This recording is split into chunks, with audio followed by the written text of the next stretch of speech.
안녕하세요. 안녕하십니까.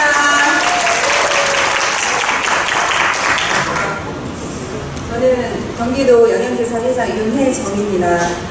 이렇게 생산자분들과 그 다음에 유통해 주시는 분들, 그 다음에 센터에서 보상해 주시는 분들, 그 다음에 구청에서 함께 해주시는 분들, 그리고 학교급식 현장에서 우리 같이 일하고 있는 영양선생님들, 그 다음에 모든 분들에게 이런 간단하게나마 학교급식에 대해서 설명할 수 있는 기회를 주셔서 감사합니다. 이 주제를 받고 나서 사실은 당황했습니다. 제가 기후급식? 기후급식이 뭐지? 사실 그랬습니다. 기후위기 소리는 많이 들었습니다. 제가. 근데 작년에 경기도에서 기후급식에 관한 여러 가지 행사를 한 걸로 알고 있는데 이런 주제를 가지고 고민을 해본 결과 기후급식의 정의가 없는 것 같습니다. 제가 여기저기 좀 찾아봤는데요. 이 기후급식이 뭘까? 이거에 대한 정의부터가 필요하지 않을까? 저는 생각을 했습니다. 며칠 전에 이제 9월에 있는 페스타 관련해가지고 협의를 하다가 어느 교수님께서 말씀하시기를 그 지역에서 나는 이제 저희는 농사를 짓는 아시아 국가잖아요. 그래서 우리는 기후급식, 그러니까 저는 사실 기후급식이라 하면은 채소급식을 생각했습니다. 그래서 저희가 이제 매달 그린데이 해가지고 학교에서 운영을 하기로 하지만 그런 거를 생각했는데 그 교수님 말씀이 캐나다나 남농국은 고기를 먹는 게 그들 입장에서는 기후급식이다 이렇게 말씀을 하셔서 제가 순간 그럴 수 있겠다 이 생각을 했습니다. 그래서 여러 가지 그러니까 나라별로 지역별로 조금 다 상황이 다른 게 그 기후급식이 아닐까 생각을 했습니다. 그래서 먼저 영상을 하나 보여드릴 건데요. 그런데 이게 지금 제가 이번 주에 만든 간단한 영상인데요. 잠깐 풀어주지 마세요. 부탁을 하나 드리면 여기 저희 학교 아이들이 좀 나옵니다. 그래서 영상을 절대 찍으시면 안 됩니다. 그래서 여기에서만 제가 트는 거를 허락을 받았기 때문에 이걸 가지고 밖에 나가시면 안 되고요. 저희가 조리실에서 검수하거나 그리고 조리하는 과정, 그 다음에 아이들 급식하는 동영상을 간단하게 먼저 보여드리고 그 다음 발표를 해나가겠습니다. 부탁드립니다. 네. 소리는 나오지 않습니다.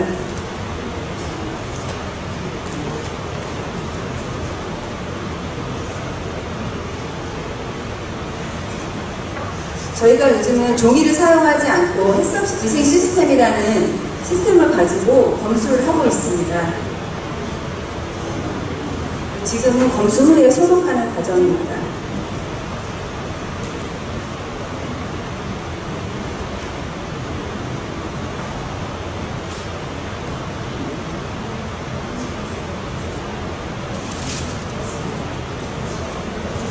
사실 수박 껍질 하나하나도 저렇게 깨끗이 잡고 있습니다. 그리고 소독 과정도 거치고 써는 작업도 하게 됩니다. 이날은 연어 스테이크였습니다.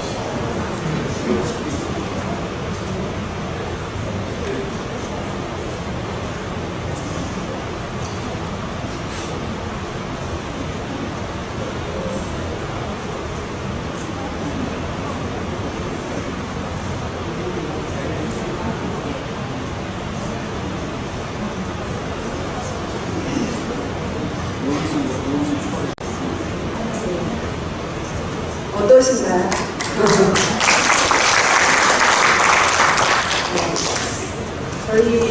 저희 학교는 380명 정도 급식을 하고 있는데 아이들이 조금 안성 시내에 있어서 외국인 친구들도 많고 이런 학교입니다. 근데 아이들이 정말 학교 급식을 사랑하고 있습니다. 제가 항상 볼 때마다 아이들을 볼 때마다 기운을 얻고 이러는데 가끔 싸우기도 합니다. 저랑. 자, 그러면 제가 생각하는 학교급식의 전환, 기후급식, 새로운 역할과 또 과제를 하라고 주시니까 사실 부담이 많습니다. 왜냐하면 우리 영양선생님들 지금 충분히 힘들고 고된 시간 보내고 있는 걸 알기 때문에 그래도 우리가 우리 사회 안에서 해야 되는 역할에 대해서 간단하게 말씀을 드리겠습니다.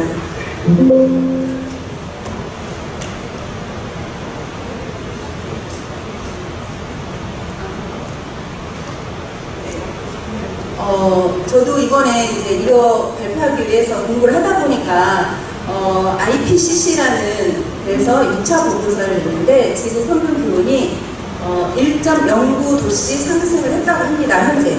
그런데 사실 우리가 기온이 1도, 2도 정도는 사실 체감을 잘 못하거든요. 지금 우리가 28도나 29도나 잘 모르겠거든요. 그런데 지구 전체의 기후가 올라간다는 게 문제라고 하는 것 같습니다. 그런데 이제 식생활 변화 없이는 1.5도씨 이상이 올라가면 임계점을 돌파한다고 합니다. 지구가 되돌아올 수 없는 길을 간다고 합니다. 그리고 학교 급식에서 건강을 넘어 환경까지 책임을 하라고 담당을 하라고 지금 숙제를 주시는 것 같아서 마음이 매우 무겁습니다. 네. 사실 2011년 강조교육청부터 주 1회 채식의 날을 시작으로 저희가 기후급식을 했다고 생각을 합니다. 그래서 2023년도에는 17개 시도 채식급식을 공고하고 있습니다. 경기도도 하고 있습니다. 그래서 그린급식, 샐러드바, 자율급식 등으로 여러 말로 그리고 있고요. 기후급식은 저희 영양선생님들이 보통 생각하는 기후급식은 채식, 로컬푸드, 탄소 중립, 신천, 식단이 여기에 들어가는데요. 네.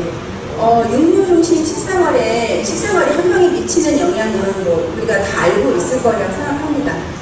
그리고 학생들의 건강에, 사람들의 건강에 미치는 영향 또한 다 알고 계시리라 생각을 해서 말씀드리지 않습니다. 그래서 채식급식의 긍정적인 효과를 저는 깜짝 놀랐습니다. 전 인류가 채식만 할 때 온실가스를 70% 감축할 수 있다고 합니다. 근데 전 인류가 채식급식을 할 수 있을까요? 인류 채식을 할 수 있을까?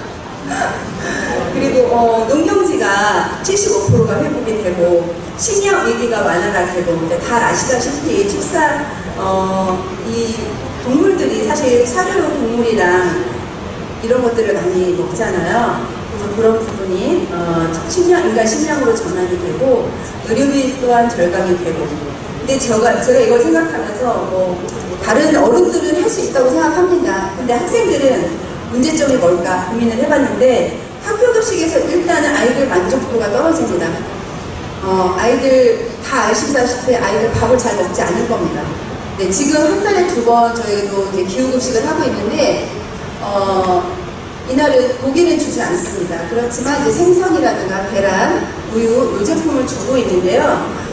최대한 아이들이 잘 먹을 수 있게 메뉴를 구성해서 주고 있습니다만 그래도 평상시 육류 위주의 식단보다는 훨씬 덜 먹는 경향이 있습니다. 그리고 정말 아이가 원해서 채식급식을 하더라도 성장기 학생의 단백질 부족 문제가 매우 크다고 생각합니다. 다 아시다시피.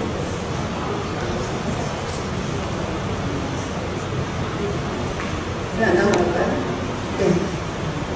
저탄소 식생활 실천 방안, 많이 아실 겁니다.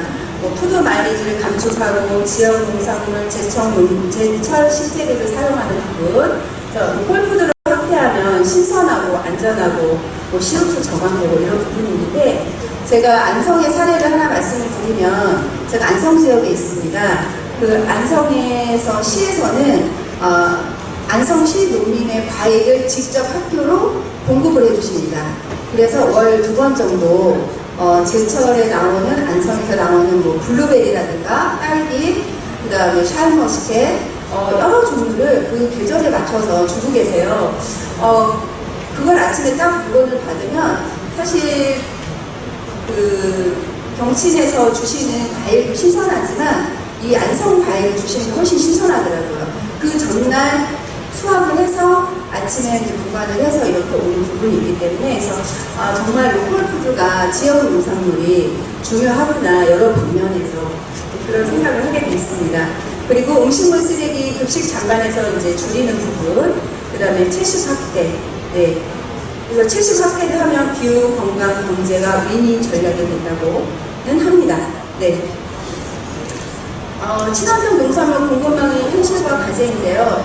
2016년에 전후량 인증이 폐지된 걸로 알고 있습니다. 그러면서 친환경 농업이 위축이 되고 코로나 아까 국장님 말씀하셨다시피 코로나19로 코로나 한 3년 동안 농가가 어려운 시기를 견딘 거를 잘 알면서 많이 줄은 걸로 알고 있는데 경기도는 사실 거꾸로 늘어났다고 하는 말을 들었습니다. 그래서 참 경기도가 학교급식이 정말 많은 농민들과 학교급식이 많은 일을 해냈구나 이런 생각을 하게 되었습니다. 그리고 이제 생산하시는 분들이 농업 인력의 고령화가 어쩔 수 없이 일어나는 부분이 있지 않습니까? 그래서 이런 부분에 대한 문제점.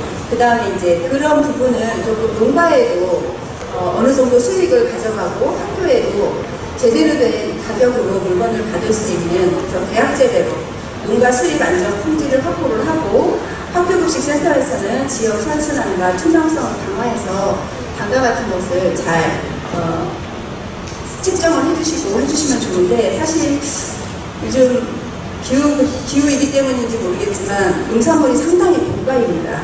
근데 이거는 저도 인정은 하고 있지만 어떻게 하면 사실 학교급식비가 4,000원 이내에서 운영이 되거든요. 초등학교 같은 경우는. 그럼 한 끼에 4,000원으로 아이들에게 건강한 급식을 하려면 어떻게 해야 될까 이런 부분이 좀 더 고민이 되는 부분입니다. 그래서 학교 영양교사, 영양사의 새로운 역할은 무엇을 해야 될까? 기후급식 식단을 설계해야 되는데 이제 채소, 채식, 로컬, 제철 확대가 이제 중요한데 여기서 제일 중요한 것은 이 세 가지를 포함해서 학생들의 기호도를 같이 만족해 주는 것입니다. 그래서 학생 기호도가 학생들이 만족할 수 있고 그게 채식이고 로컬이고 그다음에 제철이고 이러면 정말 최상의 베스트가 되리라 생각합니다. 그리고 음식물 쓰레기 감축 관련인데요. 사실 이 부분은 어려운 점이 많습니다. 아이들이 요즘은 급식을 하면서 음식을 남기는 거에 대해서 영양 선생님이 지도를 하면 잘못하면 학대, 아동 학대로 들어갑니다. 네, 그래서 제가 저희 학교에서 되게 열심히 학생 급식 지도를 하는 편인데 아이들이 가끔 그렇게 써요. 설문지에 영양 선생님이 뒤에 앉아 계셨으면 좋겠어요. 퇴식후에 안 계셨으면 좋겠어요. 이렇게 쓰기는 하는데 그래도 저는 이제 하기는 하는데 아주 조심스러운 부분이 많습니다. 그리고 도시에서는 아이들이 원하지 않는데 이거를 그냥 지나가는 말 이거 한번 먹어봐 했을 때도 아니 선생님이 왜 아이한테 먹어보라고 강요를 하느냐. 그래서 민원이 오는 경우가 있습니다. 그래서 이런 부분이 우리 영양선생님들이 현장에서 음식물 쓰레기를 줄이고 골고루 먹이는 데 좀 어려움이 많습니다. 그리고 먹거리 생태 전환 교육 주도 체험 활동 그리고 학부모 지역사회 연계로 실천적 확대. 저는 좀 전에도 말씀드렸다시피 이게 아이들도 이거에 대해서 알아야 되지만 지역사회, 학부모님들이 더 잘 아셔야 된다고 생각하거든요. 왜냐하면 우리 아이가 먹기 싫어서 안 먹으면 놔두세요. 이렇게 하면 안 된다고 생각해요. 선생님 지도해주세요. 아이가 더 잘 먹게 해주세요. 이렇게 해야 되는데 이런 부분이 정말 많이 결여되어 있고요. 제가 이제 학교급식 30년 차입니다. 올해 30년 차인데요. 학부모님들이 정말 많이 변하셨어요. 예전에는 급식 지도를 하면 선생님 고맙다. 우리 아이가 안 먹던 걸 먹게 됐다. 이렇게 말씀을 하셨는데 지금은 강요하지 않았으면 좋겠다. 선생님이 뒤에 앉아 계셨으면 좋겠다. 아이가 안 먹는다 그러면은 그냥 먹고 싶은 것만 먹고 버리게 해주셨으면 좋겠다. 이 정도 말씀하시면 감사한 거예요. 학교 교장쌤한테 전화하거나 교육청에 민원을 넣거나 국민신문고에 넣거나 이런 일들이 많습니다. 그래서 저는 학부모님들 교육이 많이 필요하다. 그리고 이거는 학부모님 교육은 사실 우리 영양선생님들 할 수 있는 부분은 한정되어 있습니다. 학교에 모니터링을 오거나 학부모의 분들이나 운영위원회 분들이랑 대화가 가능하지만 학부모님들이 일단 요즘은 직업의 전선에 계시잖아요. 그래서 그런 부분이 좀 참여하기 어려운 부분도 있고 그래서 지역에서 그 다음에 이런 여러 단체분들 여기 대표님들 와 계신데 그런 분들이 같이 함께해서 학부모 교육을 해야만 우리가 학교급식에서 채소, 채식, 로컬, 제철 이런 식품들을 사용할 수 있다고 생각합니다. 네, 이거는 이제 제가 경기도는 저희 학교 식단이고요. 서울은 제가 아시는 분 선생님 식단을 가져왔습니다. 서울은 작년부터 기후급식이라는 타이틀 급식을 하고 있습니다. 그리고 경기도는 기후급식은 아닌데 채소급식이라든가 이렇게 운영을 하게 되어 있습니다. 그래서 제가 이 주제를 받고 식단명을 그대로 기후보호 밥상으로 바꿨습니다. 아이들이 조금 더 보고 느낄 수 있는 식단이 좀 되었으면 해서 그렇게 바꿨습니다. 저는 식단이라고 하지 않습니다. 아이들한테 밥상이라는 의미를 주고 싶어서 식단 안내를 하지 않고 학교급식 밥상 안내 이렇게 아이들이 그래도 말 한마디에도 가정과 같은 느낌을 받을 수 있게 해주기 위해서 밥상이란 말을 아이들한테 좀 더 많이 쓰고 있습니다. 그리고 우리 선생님들이 이제 현장에서 제일 어려운 부분 잠깐 말씀을 드리면 업무가 정말 많습니다. 패스업 시스템도 해야 되지, 식단도 짜야 되지, 아이들 교육 지원도 해야 되지, 교육 수업도 해야 되지, 급식 지도도 해야 되지. 그래서 교육 연구 시간이 부족한 부분이 어쩌면 이런 식단을 연구하는 시간이 좀 많이 부족한 게 아닌가 그런 생각이 들었고요. 조리원 인력난이 사실 상당히 심각합니다. 현재 경기도는 도심에서부터 농촌까지 다 26개 시군이 있잖아요. 제가 아시는 일예로 한 학교가 9명의 조리원분이 계셔야 되는데 3명만 조리원분이 기존 멤버시고 6분은 파출부, 대체인력 이렇게 거의 7개월을 돌아갔다고 합니다. 이런 상황에서 영양선생님들이 현장에서 할 수 있는 일이 많지 않아요. 그리고 이런 아까 채소급식 이런 걸 하려면은 아이들은 어쨌든 채소를 세척하고 소독하고 조리하는 인력이 있어야 되는데 그런 인력이 제대로 이렇게 보충이 되지 않으면 사실 식단을 구현하기가 쉽지 않습니다. 그래서 급식 운영이 지속 가능성의 위기도 있지 않나 이런 학교들은. 왜냐하면 그런 학교들은 정말 힘들게 하루하루 버텨가면서 하시는 거거든요. 그래서 그런 부분이 위기가 있지 않나. 그래서 이런 부분을 해소할 수 있도록 지원을 확대하고 업무를 경감하고 근무 환경 개선을 해주시는데 영양선생님뿐이 아니라 우리 조리 신고사님들도 같이 환경 개선이 필요하다. 저는 이렇게 생각합니다. 모두가 함께하는 기후급식 전환입니다. 그래서 생산자, 유통, 학교, 학부모, 수평적 파트너십을 가지고 함께 움직여야 된다고 생각합니다. 네, 결론. 지속 가능한 학교 급식의 비례. 어떻게 해야 학교 급식이 지속 가능할까? 그래서 학교 급식은 사실 아까 우리 경기 학교 때문에 경기도만 친환경이 늘었다라는 말씀처럼 학교 급식이 건강, 환경, 지역사회를 잇는 플랫폼이 된다고 생각합니다. 그래서 기후급식은 미래 세대를 위한 사실 필수입니다. 우리가 지금 쓰레기 하나, 음식물 쓰레기 하나 모두가 같이 움직여야 될 때라고 생각을 하고요. 그래서 정책으로 현장 지원과 공동체 협력이 성공의 열쇠라고 생각합니다. 그리고 함께 만들어가는 지속 가능한 급식 문화를 함께 지금 해주시고 계시고 앞으로도 함께 해주실 거라고 생각을 하고 학교 급식 하는 담당 영양교사로서 여기 계신 생산자분들과 그다음에 유통하시는 분들 그리고 우리 영양선생님들 모두 고생하셨습니다. 감사합니다.